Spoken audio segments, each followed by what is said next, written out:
Sharing is caring. दोनों भाई नाश्ते की टेबल पर बैठे थे। प्रियंका, मेरा नाश्ता कहाँ है? भाभी, मुझे भी ऑफिस के लिए लेट हो रहा है।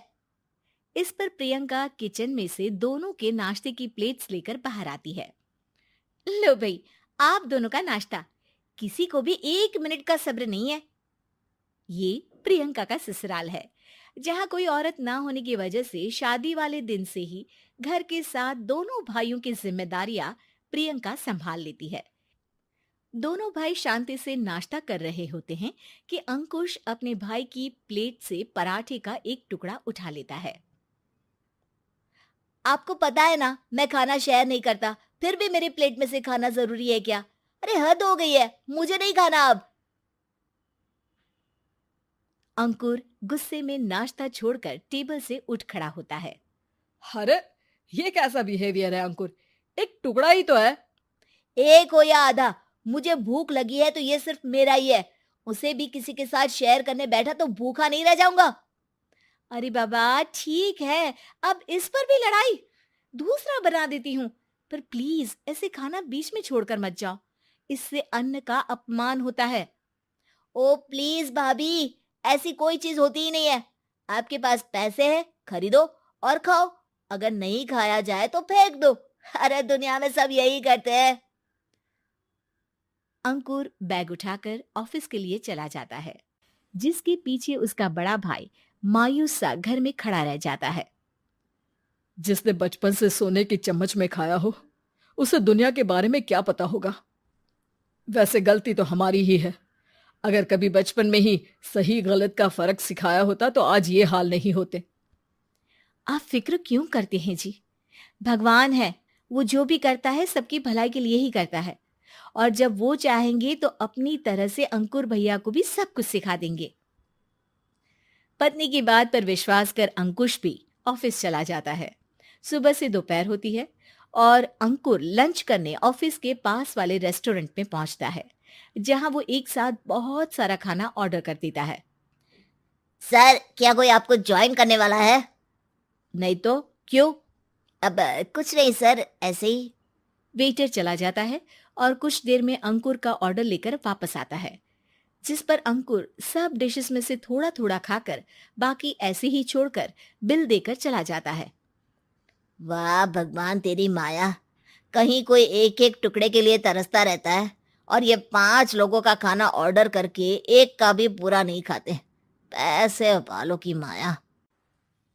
वेटर टेबल साफ कर बचा हुआ सारा खाना लेकर रेस्टोरेंट के पीछे घूम रहे बच्चों के पास पहुंच जाता है, जिसे देख बच्चों के चेहरे खिल उठते हैं। वाह, आज इतना सारा खाना आया। थैंक यू भैया। भगवान आपको खाने की फैक्ट्री बना दे। अगर ये फैक्ट्री मेरी होती तो तुम लोगों को कभी किसी का झूठा बचा हुआ खाना नहीं खाना पड़ता। चलो तुम लोग खाओ, पर ध्यान रखो किसी को पता ना चले, नहीं तो मेरी नौकरी चली जाएगी। इसी के साथ दिन बीतता है और रात को दोनों भाई एक साथ घर पहुंचते हैं।